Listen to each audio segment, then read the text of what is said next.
monde, bienvenue sur ce premier épisode de Tech et Transmission. Aujourd'hui, je suis accompagnée de 3 superbes femmes qui vont se présenter. On va parler donc de tout ce qui est stéréotypes en tech, de sensibilisation des plus jeunes par les parents. Je vous souhaite la bienvenue et on commence avec Michel. Bonjour Michel. Bonjour Elsa, Merci d'être là. Merci à toi. Donc, je me présente, Michel, je suis dans le domaine de la technologie, plus précisément en implantation SAP depuis bientôt 15 ans. Je suis, je vais dire jeune maman. Donc, maman également d'un petit garçon. Donc, j'œuvre dans ce milieu-là. J'ai également une compagnie en implantation, justement, de système SAP avec des partenaires, puis le système BI aussi. Parfait, merci Michel. Merci. Bienvenue encore. Merci. Yasmine, qui est notre plus jeune sur le plateau aujourd'hui. Dis-nous tout. Qui es-tu? Donc, bonjour, mon nom est Yasmine. Je suis actuellement en première année de cégep en Honors Health Science à Vanier. J'ai 16 ans. Je suis conceptrice du projet Calmos, qui est une application pour suivre les élèves qui ont un trouble anxieux. Et j'ai aussi eu l'opportunité d'être conférencière TEDx lors du TEDx Ville-Marie et de parler de l'importance de pousser la jeunesse à atteindre plus haut. Waouh, on va quand même faire un petit bravo pour les Oui, sincèrement. Bonsoir Madame Benarous, est-ce que je peux vous appeler Madame Benarous? Vous pouvez m'appeler Neila. Neila, aussi, bonsoir si Neila, vous êtes la maman de Yasmine et vous êtes aussi, si j'ai bien compris, une femme en tech. Oui. Dites-nous tout. Alors, je suis la maman de Yasmine, ça c'est la première chose. Ensuite, je suis la maman de 4 enfants au total, dont 2 filles et 2 garçons. Et en tant que femme en tech, à l'origine, je suis ingénieure en télécommunications. Et actuellement, je suis professeure à l'université, dans le débat de l'université TELUC. Je suis professeure dans le département sciences et technologies. Et j'ai plusieurs autres casquettes secondaires. Je suis chercheur au centre de recherche le CRCHUM, le centre de recherche de l'Université de Montréal, centre hospitalier de l'Université de Montréal. Et je suis titulaire d'une chaire de recherche du Canada en analyse de données biomédicales. Je suis aussi professeure associée à l'École technologie supérieure, à l'Institut national de recherche scientifique. Donc, j'ai plusieurs affiliations secondaires. Et je suis directrice de l'Institut de recherche en intelligence artificielle de l'Université TELUC. Voilà, Wow. vous méritez votre station de métro. Oui, définitivement. Définitivement. Merci encore d'être là, mesdames. Merci. Donc, comme vous le savez, Tech et Transmission, c'est un podcast en fait pour parler vraiment de comment on fait le pont entre les jeunes, leurs parents et les professionnels en tech. Donc, on va directement entrer dans le vif du sujet. Yasmine, qu'est-ce qui t'a donné envie d'aller en tech? On sait que ta maman est en tech. Tu aurais très bien pu ne pas envie de faire ça, justement. Pourquoi tu es dedans? Puis tu n'as que 16 ans, tu nous développes une superbe application. Raconte-nous. Alors, je dirais qu'il y a eu 2 paliers un peu à mon intérêt dans les sciences. Parce que initialement, pas tant quelqu'un de scientifique, j'ai beaucoup apprécié les sciences humaines quand j'étais jeune, que ce soit, on va dire, les arts, la communication, aussi tout ce qui est la philosophie, l'éthique, etc. Je voyais vraiment une carrière plus dans ça. Donc, jusqu'à, on va dire, secondaire de 2, c'était connu par la famille, connu par tout le monde, Yasmine allait être avocate. Oh, ok. Non, c'est ça, c'était sûr, j'aimais débattre, j'aimais avoir raison, on voulait être avocate. Ensuite, en secondaire 2, j'ai rencontré une prof de sciences qui m'a vraiment passionnée et qui m'a fait réaliser, en fait, le pouvoir dans la science. Qu'est-ce qui pouvait être... Comment la science, en fait, ça regroupe tellement de choses différentes que même, on va dire, les sciences humaines, on appelle ça des sciences humaines. Donc, il y a tellement de manières, en fait, de voir la science et de manipuler la science qui m'a vraiment intéressée. Parce que je trouvais que c'était encore plus puissant au niveau de l'épanouissement et de qu'est-ce que je pouvais faire dedans. Alors là, c'est quand est-ce que j'ai commencé un peu à être plus intéressée vers des domaines scientifiques. Et j'ai décidé, en fait, que ça m'intéressait les technologies et que je voulais vraiment travailler dedans avec ma mère. Oh. Parce que c'est ça, c'est beaucoup, on va dire, de voir un peu les succès qu'elle avait, de voir, en fait, sa vision des sciences technologiques. Donc, que ce sont, on va dire, des projets qu'elle pouvait travailler dessus, des innovations qu'elle pouvait créer. C'est là que je me suis dit, OK, je vais être innovatrice scientifique. Je vais aussi me concentrer en technologie parce que c'est ça un peu le futur, en fait, de notre monde. Et donc, c'est ça, c'est un peu comme toutes ces fusions de ma première, en fait, découverte par rapport à ce milieu et ensuite ma deuxième, troisième avec le reste de mes expériences. Okay. Est-ce que tu peux nous parler de ton application Calmos, justement? Parce que en plus d'être étudiante dans les sciences, tu as développé une application pour accompagner tes autres camarades à lutter contre leur anxiété, si j'ai bien compris. C'est quoi Calmos, pour ceux qui ne savent pas? Oui. Donc, en fait, Calmos, c'était vraiment... Ça avait le but de, en fait, fusionner ces deux types de sciences qui sont toujours un peu vues contraires. Donc, c'était en même temps, ça parle de santé mentale, ça parle d'anxiété, parce que même moi, j'ai un trouble anxieux. Et c'était, en fait, cet outil qui pouvait aider les autres élèves comme moi. Et à la place, en fait, d'essayer de créer une initiative plus sociale, je me suis dit, pourquoi pas essayer de créer une initiative scientifique pour aider ces jeunes anxieux. Donc, Calmos, c'est une application qui est capable, grâce à un objet connecté, de faire le suivi des élèves qui ont un trouble anxieux en faisant un suivi des symptômes physiologiques. Donc, comme quand on est anxieux, on a le cœur qui bat plus vite, on a des respirations plus courtes, on commence à trembler, à suer. Tout ça, c'est des symptômes qu'on est capable de mesurer et d'évaluer grâce à un système d'intelligence artificielle qui ensuite peut faire le suivi de ces élèves pour alerter des travailleurs sociaux et aussi les élèves en cas de crise et permettre un suivi qui est un peu plus, qui est optimal et qui est adapté aux besoins de ces élèves. Wow. T'es impressionnée, Michel? Je suis tellement impressionnée. C'est pas moi la mentor, là. C'est définitif. Qu'est-ce que tu penses de ça, Michel, du coup? Elle a 16 moi, ans. je trouve... Puis, tu sais, elle est quand même mentorée, ou en tout cas coachée un peu par le parcours de sa maman. Ouais. Qui, c'est comme... Comment toi, en tant qu'entreprise, parce que toi, tu représentes le monde entreprise aujourd'hui, comment tu te sens par rapport à ça? Et puis, c'est quoi que tu veux dire à tes confrères dans les entreprises? Ben, moi, je trouve ça hyper inspirant. Là, je t'écoute, puis je suis tellement déçue d'avoir manqué le TEDx, mais définitivement, je vais le réécouter. C'est certain.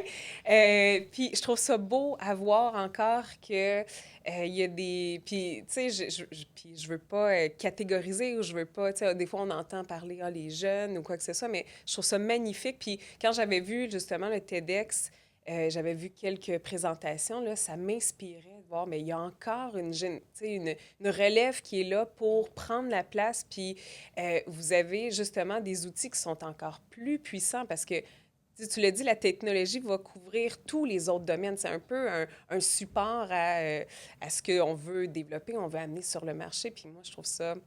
incroyable que tu as pu mixer les deux. Déjà, puis ça me résonnait quelque chose quand tu as dit mon prof de secondaire 2, ça a été ma mentor, puis c'est souvent ça, hein? Il y a un déclic en quelque part qui se fait.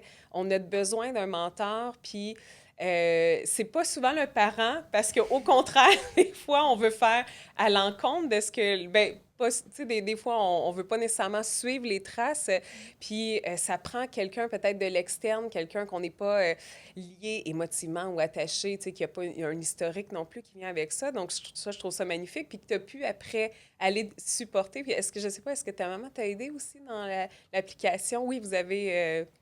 aidé à... J'étais le mentor. OK, oui. Après, elle a décidé, c'est correct, ma mère peut être le mentor. Mais ce que vous dites, il est très intéressant parce que c'est un peu sensible des fois quand tu es en même temps à la maison, dans les projets et tout ça. Il faut quand même garder une petite distance entre les deux. Mais avec Yasmine, on l'a quand même très bien géré ça. Est-ce que c'est vrai? Quand on me donne des deadlines, des fois, je suis pas très contente. Des fois, je pense qu'elle me donne des deadlines pour que je sors pas avec mes amis. Elle l'utilise un peu. Non, mais ces jeunes, ils sont habitués à avoir comme un accès à tout, à recevoir des informations. Donc, des fois, ils savent un peu moins gérer les dates limites, puis un peu trop dernière minute. Donc, ça, il faut le cadrer un peu. Mais là, du coup, comment vous avez reçu ou accepté le fait qu'Yasmine commence à s'intéresser à un domaine qui est le vôtre? Du coup, comment vous êtes sentie par rapport à ça? Puis est-ce que vous aviez quelque part, quand elle était plus jeune, fait quelque chose pour qu'elle ait envie d'aller en tech? Est-ce que quelque part dans votre tête, vous êtes comme, j'ai 4 enfants, il faut au moins un. Un objectif de vie, là. Ou est-ce que vous étiez comme, peu importe, s'ils finissent tous avocats, c'est pas grave. Mais c'était quoi votre position par rapport à ça? J'avoue que Au départ, je la voyais avocate. C'est très simple, tellement tout le monde... elle a une capacité de communication, d'argumentation sur tous les sujets. Yasmine juste sort un sujet et tu vois, elle va argumenter sans aucun problème. Et donc, au départ, ça m'a un peu quand même surpris. Quand elle est arrivée, elle a dit moi, je veux. T'as oublié aussi de parler un peu d'exposition, ce qui a aussi été un autre élément déclencheur de l'intérêt de Yasmine aux sciences. Et donc, quand elle a parlé de sciences, ça m'a surpris, mais en même temps, c'était pas. J'ai apprécié sa capacité de faire un arrimage en même temps entre sa capacité de communication, son raisonnement, sa façon de réfléchir, et puis son intérêt vers. Elle a comme su dealer entre les deux, puis le faire à balancer. sa façon. Excusez-moi, les micros, c'est pas ma meilleure gadget. On n'a pas ça donc, tous les jours. c'est de balancer entre les deux et de mettre à profit toute sa capacité vers les sciences. Et ça me réjouit d'avoir, même à la maison, d'avoir... Je forme des étudiants pour avoir une relève scientifique. Oui. Donc, si je peux aussi avoir la relève à la maison, ça ne peut que faire plaisir. Quoi. Puis, est-ce que je peux poser une question? Yacine, est-ce qu'il y a une pression un peu que tu ressens de... Parce que, faut vous le donner, là, vous avez un parcours assez impressionnant. Puis est-ce que tu le ressens ou au contraire, tu le vois plutôt comme un allié dans ton avancement? Parce que, tu sais, c'est tangible, là, c'est à côté de toi. Est-ce qu'il faut que je performe comme ma mère ou... C'est une super bonne question, mais je pense qu'on a un peu tout, en fait, dans la famille, on a cette mentalité, en fait, comme un peu de hustlers. Mm-hmm. On est tous, même si on n'est pas tous dans les sciences, on a tous un peu cette envie et cette drive de aller chercher plus loin dans nos milieux. Définitivement, à 16 ans, on le voit que tu l'as. Ça, on a compris. Alors, c'est sûr qu'on va dire, dans la famille, je peux sentir un peu cette envie de vouloir faire mes preuves aussi, plus qu'on va dire un stress. Mm-hmm. Mais je dirais que j'ai juste été épatée tout le temps, toujours impressionnée par ce que ma mère était capable de faire.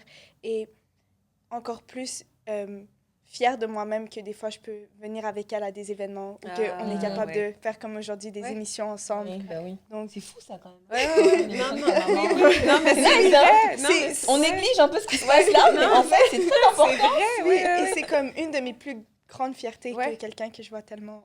Ben oui, définitivement. Qui a réussi autant que je suis capable d'être comme ça, c'est ma maman. Et je suis cool comme ça. Mais c'est vrai, souvent, quand c'est proche à la maison, on s'en rend peut-être pas autant... On s'en rend pas compte parce que ça fait partie de tous les jours. Puis on voit nos parents d'une autre façon que les autres. Mais c'est bien que tu puisses avoir aussi les yeux, le regard sur ça, peut-être en ayant aussi développé cette passion-là pour la technologie. Ça, c'est le bon exemple qu'on aimerait avoir tout le temps. Ça faciliterait 100%. Notre travail. Mais oui. Mais malheureusement, c'est pas le cas. Vous êtes un peu l'exception qui confirme la règle, si je peux dire ça comme ça. Il n'y a pas souvent des parents qui encouragent leurs filles, surtout, à aller en tech. Qu'est-ce qu'on fait? Toi, en tant qu'entreprise, qu'est-ce que tu recommanderais comme action pour accompagner plus les parents à encourager leurs jeunes filles? Ou qu'est-ce qu'on met en place pour justement changer la donne? Puis après, je vais venir vers vous, Neila. En tant que parent, quel message vous allez transmettre à vos collègues parents, si je peux dire ça comme ça, qui ont des filles de l'âge de Yasmine? Qu'est-ce qu'on fait? C'est quoi les actions qu'on prend pour qu'on ait de plus de duos comme ça, hein, tu sais, qui vont venir à l'émission? Nous, c'est ça qu'on veut. Puis tu sais, fondamentalement, ce qu'on fait en ce moment, je pense que c'est une des parties des bribes de réponse, là. C'est quand même...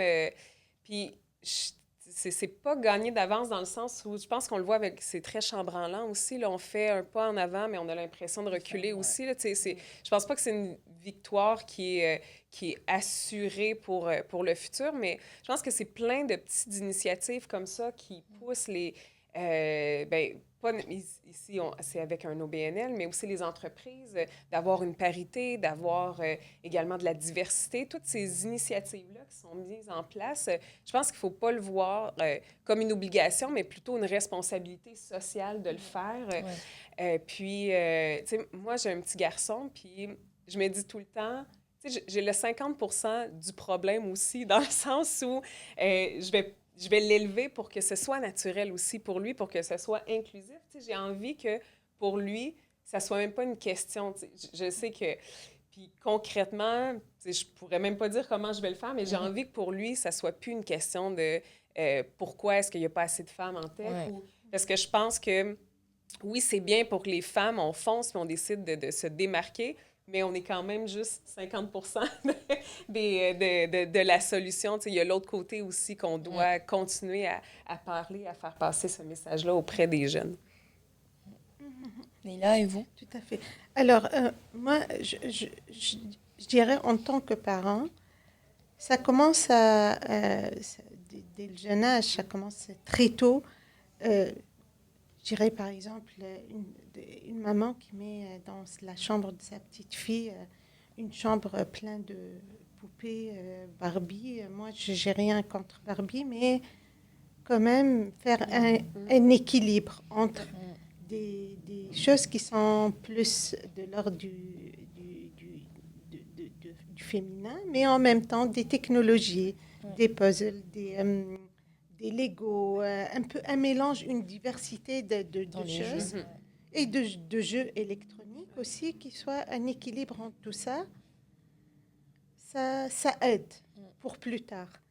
Mettre juste des poupées, ça donne un petit message implicite par rapport aux attentes plus tard. Et donc, un équilibre en toutes sortes de ressources, dès le jeune âge, ça ne peut que aider. Ensuite, dès que l'enfant commence à grandir, l'inscrire dans des camps de robotique, l'inscrire. Yasmine, elle a fait son premier camp, à quel âge, j'ai oublié? Je pense que j'avais 9 ans. 9 ans, son premier camp de programmation, elle l'a fait très tôt. Et donc, faire un équilibre entre plusieurs sortes d'activités, types d'activités, ça peut aider. Il y a beaucoup de personnes, tu sais, qui ont l'image... tu sais, quand on parle de tech aux parents, il y a encore des parents qui pensent l'image du geek, tu sais, avec ses gros écouteurs dans son garage tout seul en train de coder. Alors qu'en fait, tu sais, être en tech, ce n'est plus ça. Puis être une femme en tech, c'est pas ça du tout. Tu vois, mais toi, tu es une femme en tech. Puis tu sais, tu le vis très bien, tu as une vie sociale, tu n'es pas une geek du tout. Des fois, j'ai des écouteurs dans mon sous-sol. On va pas le dire trop fort. Puis elle, c'est une jeune fille en tech. Et puis Néla, c'est une femme en tech aussi. Tu sais, il faut qu'on montre que la tech a plusieurs visages.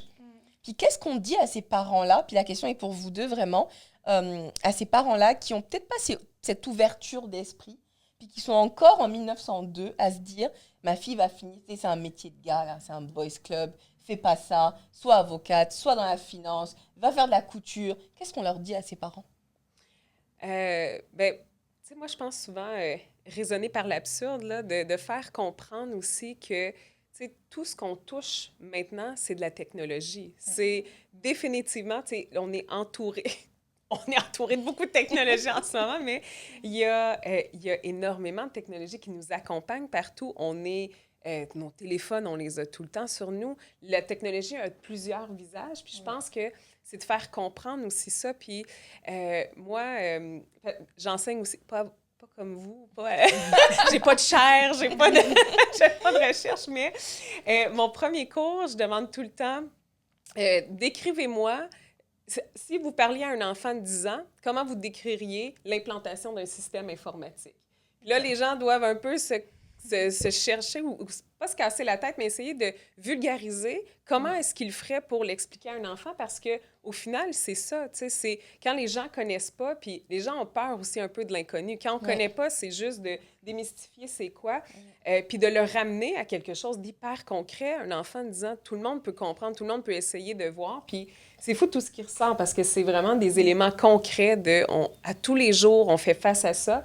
Puis je pense que juste de démystifier un peu, puis d'essayer de vulgariser. Parfait. Tout à fait d'accord. Des fois, c'est la méconnaissance de la chose qui fait que les parents ont peur de l'avenir, de ce que l'enfant va devenir plus tard. Et donc, c'est juste expliqué aujourd'hui, c'est dans les arts, en médecine, pour la musique, pour tout. Il y a des technologies. Donc, on ne peut pas avancer pas faire on n'a sans, pas. hein. Non. Ouais, t'es obligé C'est de un faire, must ouais. aujourd'hui, Ouais. ça devient comme une nécessité dans tous les domaines. Donc, il faudrait juste...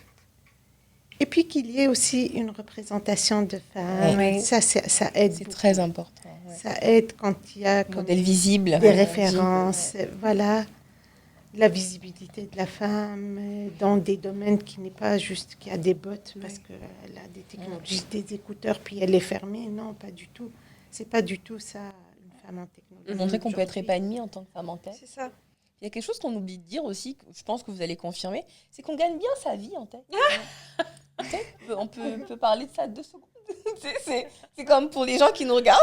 Oui, être une femme en tech, c'est cool, puis parce que tu gagnes bien ta vie. Oui.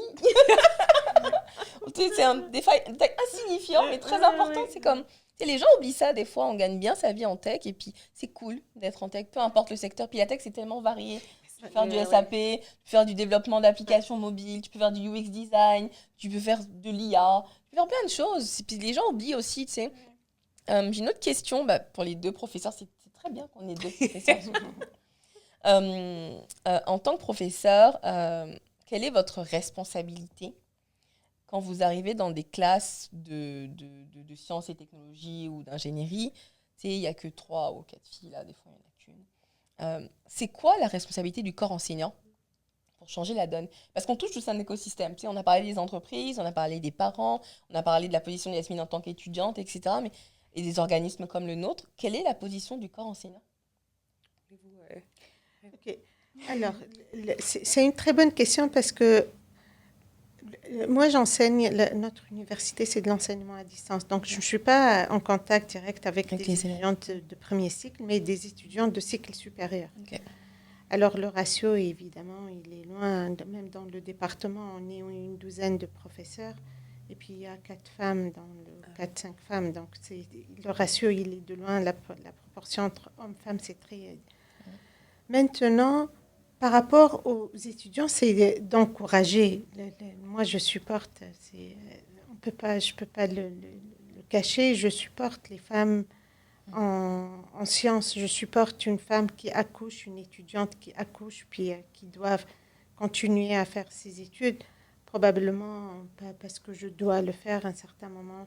Peut-être je vais diminuer un peu sa bourse, mais je dois quand même la supporter pour qu'elle puisse continuer. Si elle est en train de faire son doctorat, je peux que la supporter. Et puis, le travail à distance, on peut trouver des accommodements par rapport à tout ça pour les femmes. Donc, c'est le support. On est dans plus, moi, personnellement, dans les cycles supérieurs, je suis plus dans le support, dans l'encouragement. Comment trouver un moyen pour qu'une étudiante présente dans une conférence pendant les vacances parce qu'elle peut se déplacer et puis laisser ses enfants. C'est plus dans et dans le mentorat également. Là, c'est très important, prendre en charge des étudiants, puis les aider à développer une carrière professorale, plus tard une carrière de chercheur. C'est très important. Oui, puis j'abonde énormément avec ce que vous dites. Puis ce que, justement, le support, puis ce que je pense aussi, ce que vous avez mentionné à la toute fin, le mentorat. Si, moi, aussitôt qu'il y a des femmes qui viennent me voir puis qui ont besoin d'aide, de support ou juste des questions, je vais être là 100%. Je suis toujours disponible. Puis on le sait, ça prend de notre temps, tu sais, mais moi, je pense que c'est du temps qui vaut la peine d'être donné. Il faut que ces gens-là se sentent supportés. Puis surtout, entre femmes, j'ai l'impression, peut-être qu'on est plus solidaires, là, si je veux dire ça comme ça, mais il y a plein de groupes de femmes qui se supportent en ce moment. Moi, je trouve ça magnifique, là, qu'est-ce qui se passe, que ce soit des mamans en tech, des femmes en tech, donc tous les types de réseaux qu'on veut aller chercher. Il y a énormément de support, puis moi, je trouve ça magnifique de voir autant de femmes qui se regroupent ensemble, puis qu'il y a cette collégialité qu'on se dit, là, on va réussir à créer un peu ce mouvement-là entre femmes. Donc, moi, c'est un peu de ça, là. Je vais toujours dire oui. Tu le sais, Elsa, je te Oui. dis toujours. C'est vrai. Mais c'est vrai, c'est juste un peu dans cette avenue-là aussi. Je vous posais la question parce que, tu sais, nous, avec les Women Tech Talk, on organise plein de fois. Moi, j'ai rencontré des jeunes étudiantes qui me disent, moi, j'ai décroché parce que j'étais la seule fille, puis parce que j'étais pas soutenue, j'avais plus de moqueries, de remarques sexistes, des choses comme ça, puis j'avais plus envie, donc je suis allée en communication. Je suis comme encore une qui décroche. Tu sais, on en a déjà pas assez de femmes en tech, mais on en a une qui décroche. Puis c'est pour ça que je vous demandais, qu'est-ce que le corps enseignant, tu sais, aujourd'hui, qu'est-ce qu'on est capable de faire? Parce que ça existe encore malheureusement, puis je pense que tranquillement on avance, mais ça existe malheureusement des filles qui décrochent parce que elles sont toutes seules ou elles sont que deux et puis bah, elles sont dans un groupe de gars et puis elles se disent, bah écoute, voilà quoi. Qu'est-ce qu'on fait? C'est une bonne question. Tu sais, je sais pas si les écoles, puis je suis pas assez proche de l'administration de l'école pour dire, mais tu sais, je sais pas si les écoles ont aussi ce devoir-là de parité entre les hommes et les femmes. Ce que je doute, parce que probablement que les professeurs, c'est plus par compétence que par... ben, pas que au final, peut-être qu'ils pourraient avoir des choix aussi, là, mais tu sais, les gens qui décrochent, peut-être aussi que c'est qu'ils n'ont pas de modèle. Ils arrivent, sont en classe, si c'est un homme qui enseigne, c'est que des hommes autour d'elle, c'est sûr que c'est difficile de se créer un réseau aussi, là, mais je ne sais pas si vous êtes peut-être un peu plus... Non, pas tout à fait, mais par contre, Yasmine, est-ce que dans ta classe, par exemple, est-ce qu'il y a une parité filles-garçons ou il n'y a pas? Ben, nous, c'est sûr qu'en sciences, en général, c'est beaucoup plus égalitaire. Okay. Mais c'est sûr qu'on voit c'est qui se permet plus de prendre la place. Mm-hmm. C'est sûr que quand on va à demander des questions, à avoir des relations avec les profs et tout, c'est sûr que les hommes, ils vont... Ben, les garçons, c'est sûr, c'est eux qui vont plus se permettre, ou même, on va dire, au niveau de la confiance, pouvoir se permettre de poser des questions en classe. Donc, de cette manière, c'est sûr que il y a plus de confort à être un homme en sciences que de femmes, qu'une femme. En sciences, mais je sais que, par exemple, à Vanier, on a aussi un programme de computer science, et dans le programme, il y a 2 filles. Ah, ouais. Et c'est sûr que même quand on parlait du geek, de l'image du geek, c'est ça. Mais c'est quelque chose que j'avais parlé un peu du sujet dans le Women Tech Talk, c'est cette idée que c'est tellement peu romantisé pour les filles. Les garçons, ils ont accès à, comment on va dire, des jeux vidéo. C'est ça. Ils ont accès à genre, du codage pour, on va dire, hacker des ordinateurs. Et voilà, des trucs fun pour eux. C'est ça, exactement. Donc, ils ont cette vision de la technologie initialement qui est tellement fun. Tandis que nous, on n'a pas cette exposition. T'as pas d'application, tu sais, des trucs un peu, je sais pas moi, le fashion, ou des trucs que tu aimes, tu sais, des trucs que tu aimes, même, on va dire, tu vas pas programmer sur Instagram. T'sais. Comme tout ce qui va aller plus, initialement, nous attirer l'attention à très peu de technologie pure ou d'intérêt à la technologie qui sont assemblés à ça. Ça, tu vois, c'est un message aux entreprises, vu que tu es la porte-parole ce soir, pour leur dire de créer des choses pour les filles. Pour les filles. Des applications, des jeux vidéo qui sont dédiés aux filles, des choses qui vont nous intéresser. Oui. Voilà, nous te transmettons le message pour le plus haut. C'est bon, je vais être l'ambassadrice. Et être juste, à notre âge, être comme, OK, cool, genre, c'est pas juste, on va dire, être à mon bureau pendant 24 heures. Comme parce qu'on va dire, quand on pense à être avocat, on a des séries comme Suits. Ouais. Oui. On a tellement de choses qui nous fait comme admirer ce métier. C'est vrai. Ou qui nous fait rêver de ce métier. Oui. Tandis que Totalement vrai. Femme en tech, il y en a beaucoup. Par contre, une télésérie. Exactement. En fait, après le documentaire, on va maintenant faire une mini-série pour aller dans votre vie chacune plus en détail. Bon. Alors, la régie me dit que c'est la fin, malheureusement. Je me suis même pas rendu compte, c'était tellement le fun. Franchement, j'ai adoré ce premier épisode. C'est vraiment fun, la tech, vous voyez. Merci, mesdames. Je vais chacune vous donner la parole pour un mot de fin. Puis c'est vrai que nous, on se retrouve dans quelques semaines. On va pas le dire tout de suite. On va encore garder un petit secret. Mais je vous laisse finir sur un mot de fin. Michel? Ah, un mot de fin. Moi, je vais reprendre les termes de notre documentaire « Oser ». C'est toujours ça. Puis un peu de mes termes, dites oui. Dites oui à tout. Soyez osés, soyez curieux. Donc, c'est un peu ça que je voulais dire. Merci, Michel. Yasmine. Je pense que ces mots sont très vrais. Que moi, j'ai été intéressée par les sciences juste par mes premières fois que j'ai osé ne pas juste garder cette mentalité. Donc, un peu cette citation en anglais, « You should miss 100% of the shots you don't take ». Donc, on a le temps en tant qu'étudiant, on peut vraiment parcourir, découvrir et c'est jamais du temps perdu. C'est jamais quelque chose qu'on regrette après avoir investi autant parce que ça donne fruit. Parfait. Neila? Alors, moi, je vais continuer dans la même lancée. Je vais dire, la technologie, c'est au féminin. Alors, oui. C'est bien. Très belle remarque. Ça, c'est un mot. allez-y, osez, voilà. Ouais. Sur ces mots, on vous dit merci d'avoir écouté ce premier épisode de Tech et Transmission. La technologie est un mot féminin, donc c'est pour les femmes. On attend plus de filles et de femmes en tech et on vous dit à très bientôt. Bye bye. Merci. Merci. Coupé. Très cool.